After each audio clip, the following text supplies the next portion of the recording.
Senhoras e senhores, mais um dia aqui na Universidade do Futebol para entender esse fenômeno futebol. Ele é jogado por muitos, mas entendido e estudado por poucos. Na Universidade do Futebol, onde nós estamos, existe o trabalho de estudar a fundo essa modalidade. O Brasil é pentacampeão do mundo, mas isso não quer dizer que essas glórias do passado vão garantir o sucesso no presente e principalmente no futuro. Ao meu lado, o professor João Paulo Medina, que é idealizador da Universidade do Futebol. Professor, em cima disso, somos um país pentacampeão mundial, o maior campeões de Copa do mundo. Só que isso não garante em nada que a gente vai continuar vencendo. Talvez o 7-1 para a Alemanha foi um marco, algo muito pesado, mas que marcou demais a nossa história. E em cima disso, a gente não tem, por exemplo, o melhor jogador do mundo há 10 anos, 2007 com o Kaká. É verdade que tivemos aí um Messi e um Cristiano Ronaldo acima da média, mas enfim, talvez isso mostre um pouco uma deficiência que a gente tem na formação, na base. Hoje o garoto tem acesso a milhares de coisas que não mais apenas o futebol, como era há 20, 30, 40 anos atrás. Como que o senhor enxerga esse fenômeno? Como que a gente pode projetar o futuro com relação a esses garotos, essa nova geração que vem surgindo e que não tem muito contato com o futebol? Mais uma vez um abraço. Boa tarde, professor. Boa tarde, eu agradeço a oportunidade de estarmos falando sobre essas questões fundamentais para o desenvolvimento do futebol brasileiro.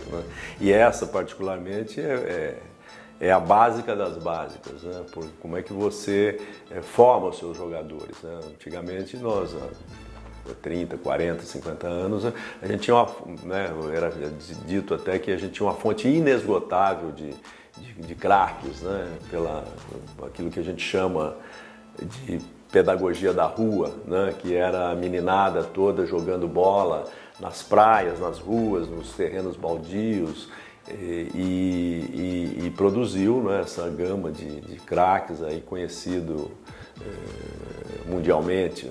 E hoje, como você bem disse, esse movimento ele está migrando.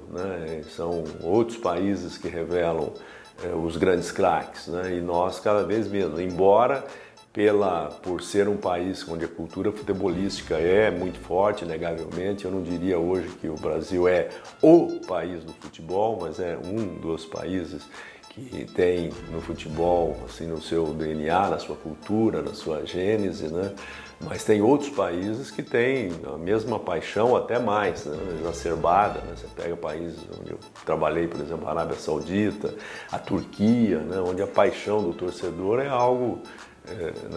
Nos Estados Unidos hoje nós temos públicos nos estádios maior do que no Brasil, e não podemos dizer que os Estados Unidos seja o país do futebol, embora em termos de futebol feminino eles já têm, eu dei aula clínicas nos Estados Unidos há 30 anos e era 70%, 80% dos alunos eram mulheres, então eles estão cultuando isso e nós, por termos isso de forma, que eu digo assim, in natura, nós nunca nos preocupamos com isso, mas os outros foram fazendo in vitro, no laboratório, criando condições, ambientes de aprendizagem, e nós fomos perdendo a nossa pedagogia da rua e não substituindo por nada articulado, estratégico, proposto, e isso fez com que a gente chegasse num estágio hoje de carência.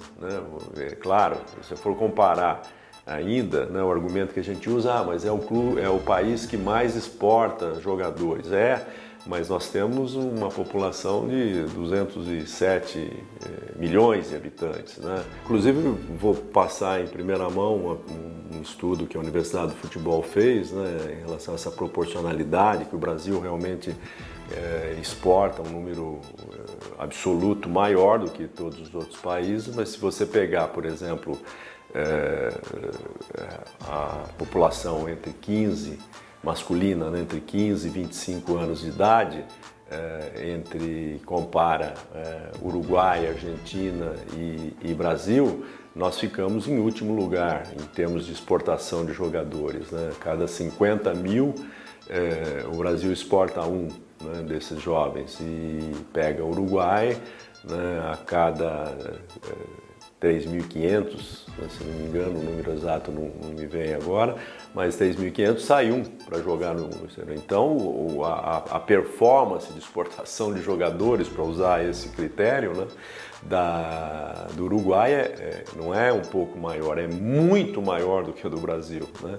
E a gente não faz muito essa análise crítica para poder investir e manter, né, e até resgatar, né, esse potencial. Nós não temos, por exemplo, uma preocupação da instituição que representa, né, que pelo seu próprio estatuto, né, teria que ter assim, o dever, né, e a missão de cuidar do futebol profissional e não profissional, né, do Brasil, não tem essa preocupação, né, de realizar esses diagnósticos, saber quantas escolinhas de futebol nós temos no Brasil, dar um selo de qualidade para o trabalho que é feito, facilitar a capacitação desses professores, né? Isso é alimentar a cadeia produtiva do futebol brasileiro, né?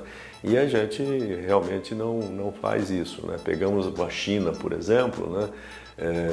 Que a Universidade de Futebol presta serviço, tem uma parceria, nós temos a Universidade de Futebol China hoje. Trabalho pioneiro, hein, professor? Que é um trabalho bastante pioneiro e nós não estamos nos clubes de futebol chineses, né? Isso tem fila lá para entrar nos clubes. Nós fomos procurados, né, pelos chineses para dar o suporte nas escolas, né? Nas escolas, não de futebol, nas escolas chinesas, né?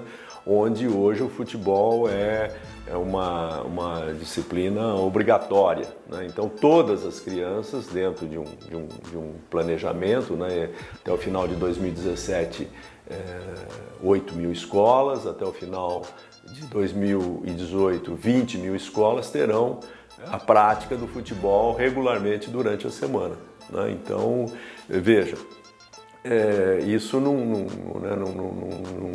não pode causar surpresa se daqui 20, 30 anos os chineses, né, tendo tantas crianças praticando futebol e se envolvendo com o futebol, tenha uma produção crescente de jogadores e nós decrescente, né? Isso não dá como negar, não há como negar né, fatos como esse. E a gente pega então, né, o futebol pentacampeão pode ser ultrapassado pela China. A questão é trabalho, não é questão de quantas estrelas tem aqui no escudo da CBF. A questão é o trabalho que é feito. Se aqui no Brasil a educação física ela é tão discutida e muitas vezes nem utilizada errado, a gente tem a China investindo na educação do futebol, não é clube, é cultura, é governo, é educação. Então falamos aqui no Futebol Esporte Show diretamente da Universidade do Futebol sobre formação, sobre base e sobre a China. Esse fenômeno, hein? Fiquem de olho na China que está chegando com tudo. Mais uma matéria aqui com o professor Medina da Universidade do Futebol.